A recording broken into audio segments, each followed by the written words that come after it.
बुकेरा शरीफ शहर ऐं आसपास जे इलाइक़नि में गवर्नमेंट कणक ख़रीदारी मर्कज़ न खुली सघिया। बुकेरा शरीफ ऐं भरपासे कणक जो डंपर फसल तयार थी मार्केट में अची वियो।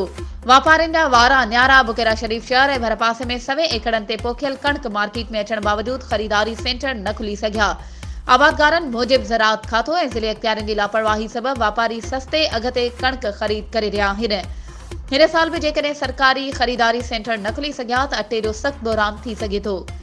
हुन चयो त सेंटर न खुलण ऐं सरकारी अघ न मिलण करे आबादगार सस्ते अघ ते कणक वापारियुनि खे विकिरो करण ते मजबूर आहिनि। हर साल बारदानो ग़ाइब कयो वञे थो ऐं वक़्त ते ख़रीदारी सरकारी न थियण करे वापारियुनि खे कणक विकिरो कयूं था।